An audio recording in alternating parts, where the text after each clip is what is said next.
Olá, boa noite. Eu sou Rosiane Kennedy. Você confere com a gente a partir de agora as notícias que circularam hoje nos corredores do poder. O Brasil assumiu a presidência temporária do Mercosul. O presidente Michel Temer respondeu críticas e disse que a população vai entender a necessidade do aumento de impostos na área de combustíveis. Os detalhes você confere com a gente a partir de agora, aqui diretamente de Brasília, pela TV Brasil, pela Rádio Nacional e emissoras públicas de todo o país.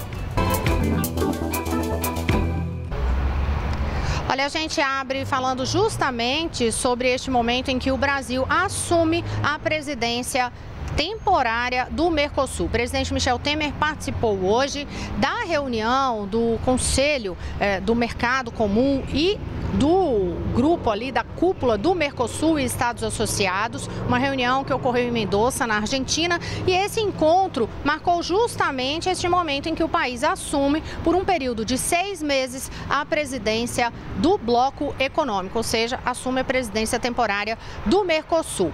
O presidente Michel Temer substitui aí nesse posto o presidente da Argentina, Maurício Macri. E tem aí alguns desafios na frente que são foco, inclusive, do governo brasileiro. Por exemplo, derrubar as barreiras comerciais, ou seja, derrubar o protecionismo entre os países do bloco nas negociações comerciais, avançar em acordos econômicos para fazer uma comercialização de produtos do bloco, aí dos países do bloco do Mercosul, com outros países e continentes. Um exemplo é aquele acordo que vem sendo negociado há uma década, uma tentativa constante de negociação há mais de uma década para fechar justamente o acordo com a União Europeia.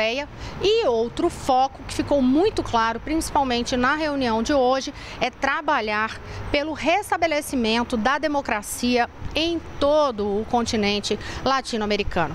Hoje, inclusive, nesta reunião, houve uma comunicação conjunta feita por esses países. Quem vai contar os detalhes para a gente é Daniele Popov, diretamente da redação da TV Brasil. O presidente Michel Temer disse que não abre, é inegociável, né? A questão da democracia tem que ser mantida de todo jeito e que isso é um ponto inegociável. Daniele Popov conta os detalhes para a gente, tanto das declarações aí do presidente Michel Temer a respeito, e isso foi um tema tratado por causa da questão da violência e de toda a discussão sobre o processo político na Venezuela. E aí você traz esses detalhes então para a gente sobre o que disse o presidente Temer e o que diz esse comunicado conjunto. Boa noite, Dani.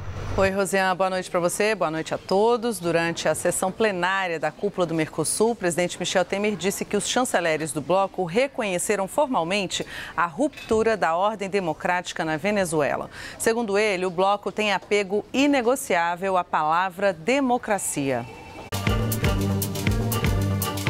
Essa é a postura do Mercosul em seu conjunto. Nossos chanceleres reconheceram formalmente a ruptura da ordem democrática na Venezuela. Nossa mensagem é clara: conquistamos a democracia em nossa região com grande sacrifício e não nos calaremos, não nos omitiremos frente a eventuais retrocessos.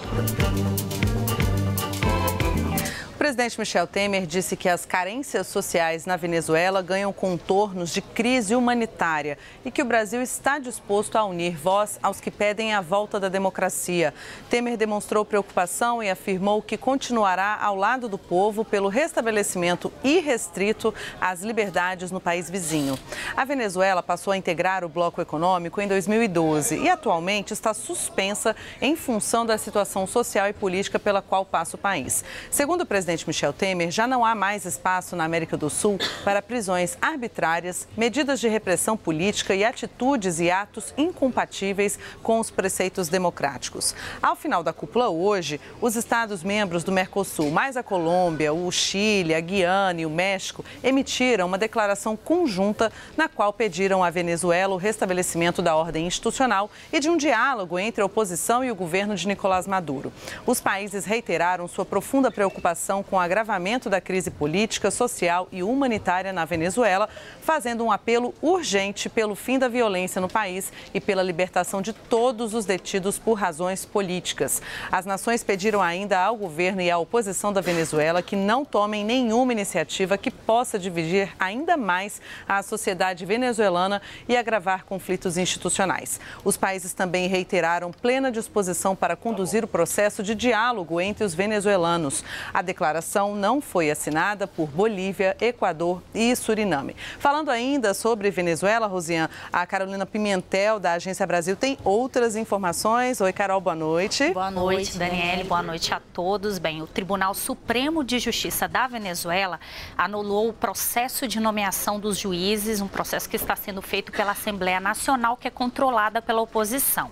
Hoje, os deputados iriam empossar 33 magistrados para substituírem aqueles que eles consideram ilegítimos. Mas, segundo o tribunal, essa iniciativa da Assembleia Nacional de nomear magistrados se configura como um crime de usurpação de funções e uma decisão que pode ter consequências jurídicas. Já para a oposição venezuelana, os 33 juízes do tribunal, que foram designados em dezembro de 2015, dias antes de Nicolás Maduro perder aí o controle do legislativo, são ilegítimos por causa das irregularidades cometidas no processo de escolha desses nomes.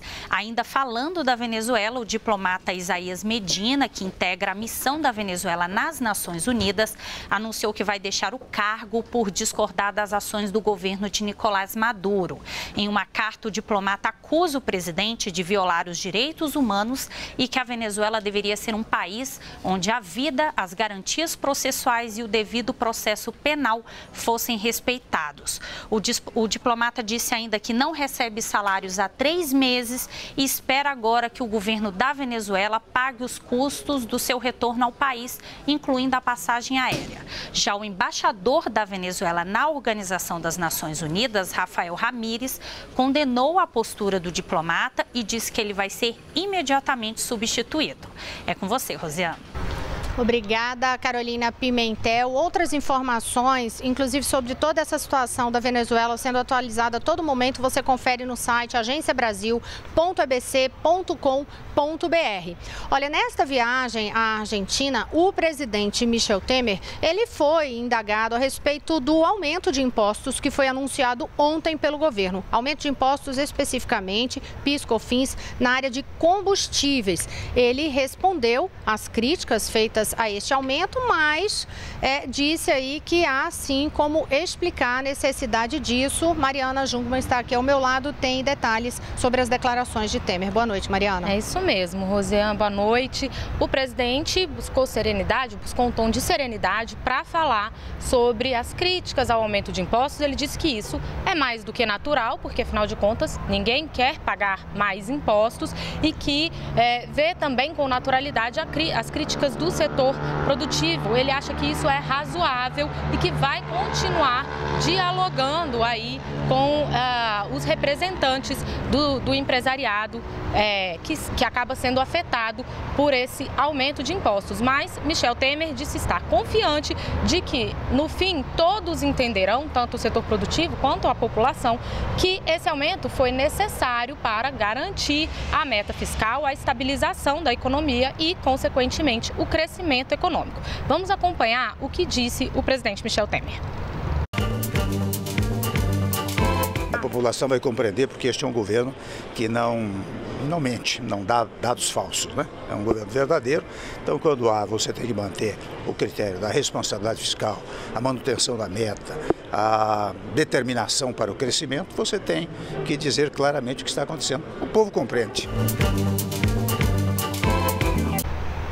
Essas respostas do presidente Michel Temer se devem ao fato de que ontem à noite a Fiesp, a Confederação Nacional das Indústrias e a Firjan fizeram críticas a esse aumento aí dos impostos relacionados à gasolina, por considerarem todas elas que a solução deveria envolver mais o corte de gastos e melhor gestão dos recursos públicos e não o aumento de impostos. Elas consideram que esse aumento acaba estrangulando a economia, atrapalhando o crescimento que estava começando a dar aí sinais, a economia dando sinais de recuperação. Elas acreditam que isso pode ter um impacto negativo nessa recuperação. Então, Rosiane, esses representantes do setor produtivo criticaram bastante, consideram que esse aumento de impostos deveria ter sido evitado e devia ter sido feito um corte maior de gastos do governo.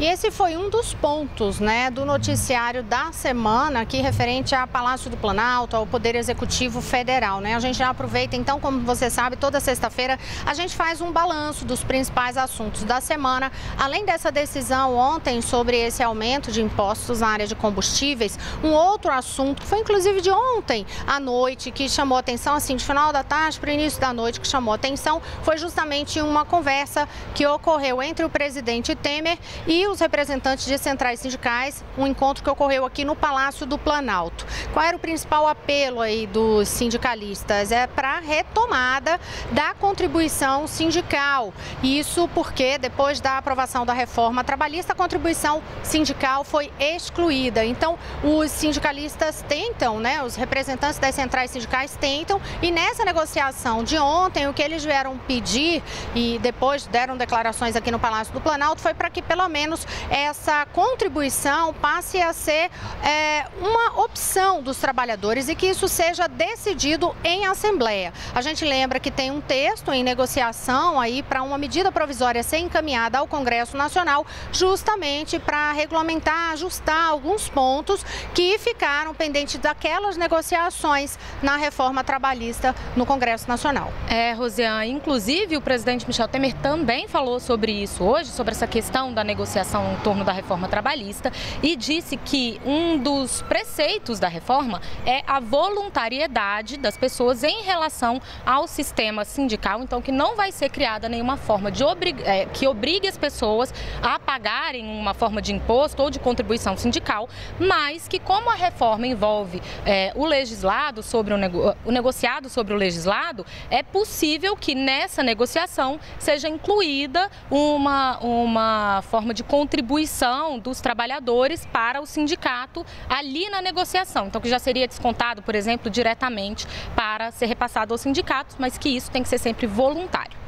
E outros assuntos aqui, foi uma semana com a gente intensa, né, Mariana, aqui no Palácio do Planalto. E aí houve, assim, uma série de anúncios, teve aquele aumento da assistência odontológica que foi anunciado aqui no Palácio do Planalto pelo ministro da Saúde. Teve também aquela reunião das comunidades de países de língua portuguesa, entre outros pontos. E foram feitas também ao longo da semana várias reuniões do presidente Michel Temer com representantes do DEM, o Partido Democratas. O DEM, inclusive numa declaração feita aqui no Palácio do Planalto, feita pelo vice-líder da bancada na Câmara dos Deputados, Paulderney Avelino, foi taxativa essa semana, disse que não existe nenhum mal-estar, que não existe crise, que houve uma falsa crise em relação ao que foi especulado no ambiente político ao longo da semana, de que PMDB e DEM estariam disputando parlamentares de outra bancada, o PSB, para poder aumentar o próprio tamanho da sigla no parlamento. Portanto, foram vários encontros, mas em todos deixando bem claro aí os que integram o Democratas sempre dando declarações, tanto da parte do DEM como de integrantes do governo, de que não tem crise nenhuma em relação a PMDB e DEM. Foram alguns dos assuntos da semana. Mas vamos conferir também os assuntos da semana em imagens, quais foram os principais pontos. Quem conta pra gente é Michele Canes. Nessa sexta, uma cerimônia em memória aos mortos da Marinha em Guerra foi realizada em diferentes cidades do país. As fotos de Marcelo Camargo mostram um evento em Brasília. Durante a Segunda Guerra, no dia 21 de julho, um pequeno navio brasileiro naufragou, deixando 33 vítimas. Nessa data, anualmente, os integrantes da Marinha mortos durante guerras são homenageados. No Rio de Janeiro, a fotógrafa Tânia Rego registrou a entrevista concedida pelos organizadores da Semana de Mobilização Julho Negro. A violação dos direitos humanos da população negra, pobre e de periferia no Brasil e em outras partes do mundo foi o tema dessa segunda edição do evento. E em Brasília, a sessão em que seria feita a leitura do parecer do deputado Paula Biacchio contra o segmento da denúncia de investigação do presidente Michel Temer foi cancelada na última segunda-feira. O motivo foi a falta de quórum, que fez com que a leitura ficasse para agosto, após o recesso parlamentar. Olha, aí já que a gente está aproveitando imagens, eu tenho informação para vocês. As imagens do fotojornalismo da Agência Brasil agora estão também no Instagram. Então siga o Instagram e quem dá as informações para a gente é Carolina Pimentel. A gente sempre fala que a gente sempre cita o nosso site, né? As fotografias da Agência Brasil estão lá, mas também essas imagens, o pessoal pode conferir, as imagens da nossa equipe de fotógrafos podem ser vistas também no Instagram. A Agência Brasil tem um perfil na rede social, um perfil que é abastecido diariamente com fotos produzidas pelas nossas equipes em Brasília, em São Paulo e no Rio de Janeiro. Essas fotos ilustram as reportagens que são publicadas no nosso site, mas também abastecem aí jornais e sites de todo o país. Então, quem quiser conferir o nosso Instagram, o nosso perfil é @agência.brasil e o nosso site agenciabrasil.ebc.com.br. Rosiana. Obrigada. E a gente que tem o prazer de seguir. As imagens são lindas, gente. Então fica mesmo a dica aí para vocês acompanharem. Vocês já acompanham o noticiário aqui com a gente, direto no site da agência. Mas aproveitem também para ver essas imagens belíssimas da equipe de fotojornalismo da Agência Brasil. No próximo bloco, a gente tem muitas outras informações e também mais balanço da semana. Daqui a pouquinho eu volto já.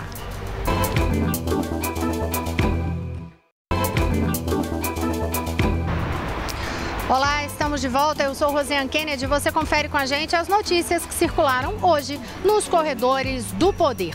A gente já abre este bloco falando sobre o Rio de Janeiro. Então já vamos diretamente para a redação da TV Brasil no Rio conversar com Maurício de Almeida, que tem uma boa notícia agora para trazer em relação ao pagamento dos salários dos servidores do Teatro Municipal. A gente que já falou tantas vezes aqui do drama desses funcionários do Teatro Municipal, né, Maurício? Boa noite.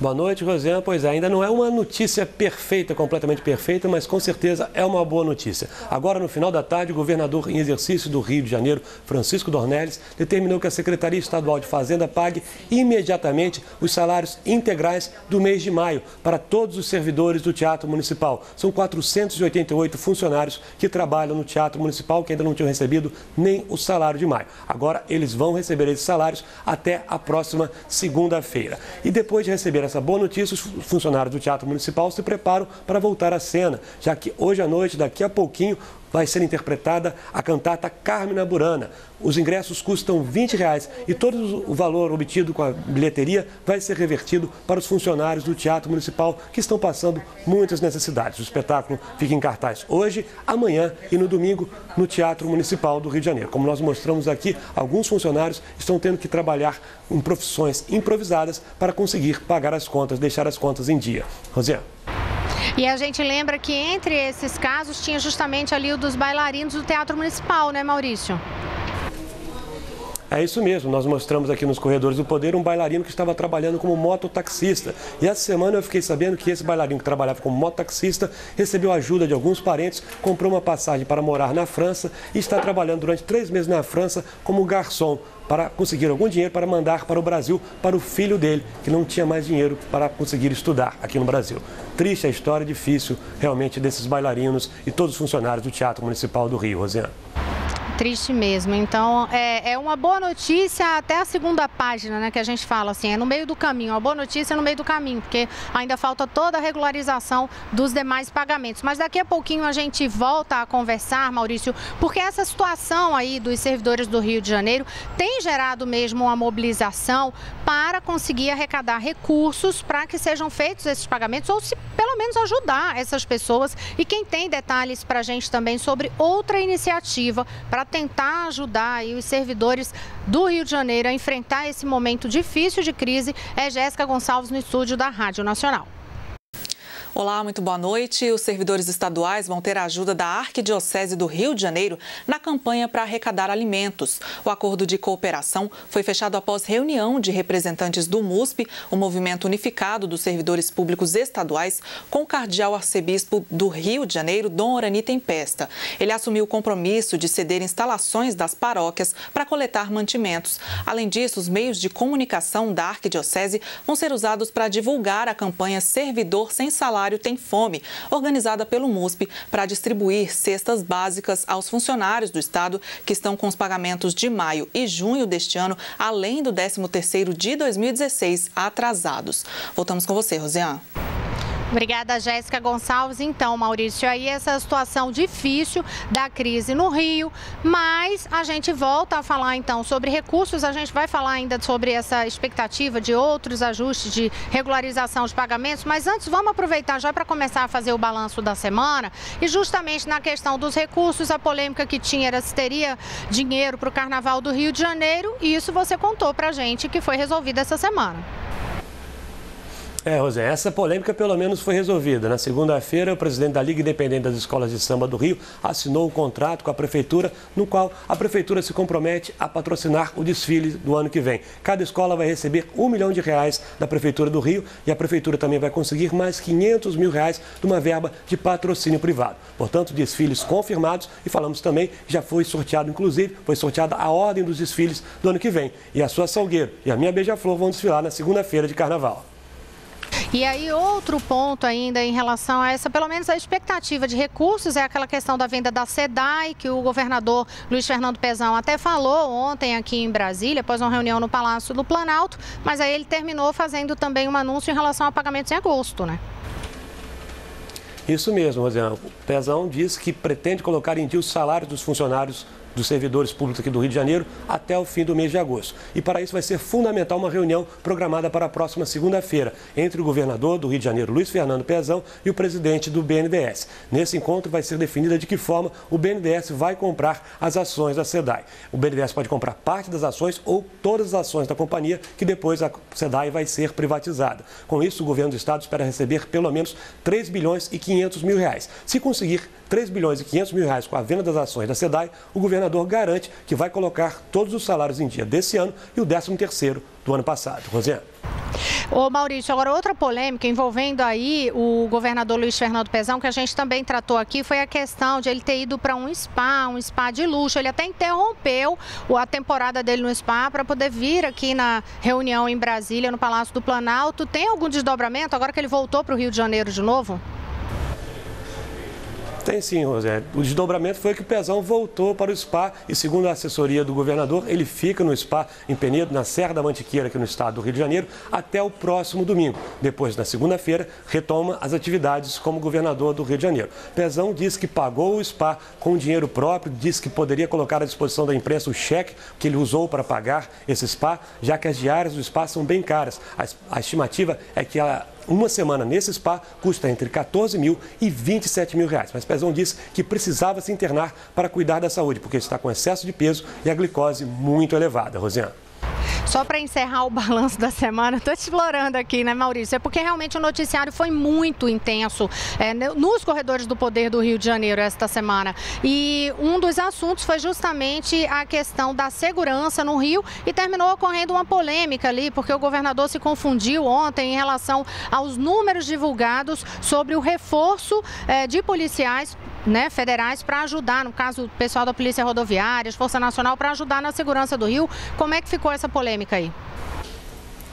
Foi sim, foi uma polêmica bem grande. O governador recebeu muitas críticas em todos os jornais, em toda a imprensa aqui do Rio de Janeiro, por conta dessa confusão. Ontem, após se reunir com o presidente Michel Temer, Pezão anunciou que o governo federal ia ceder para o Rio de Janeiro 800 agentes federais, divididos entre policiais rodoviários federais e agentes da Força Nacional. Só que esses 800 agentes, esse anúncio já tinha acontecido no início do mês. Os agentes já estavam trabalhando aqui no Rio de Janeiro e faltam apenas chegar 120 agentes que já estavam programados para chegar até até o fim do mês de julho. Pezão ficou diante de um impasse e a assessoria do governador disse que ele não era um especialista em segurança. Por isso, teria cometido esse erro, anunciando algo que já estava acontecendo.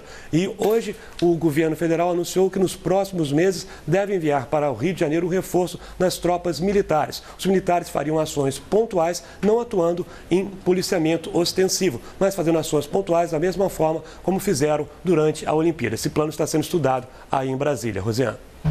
Obrigada, Maurício de Almeida. Bom fim de semana para você.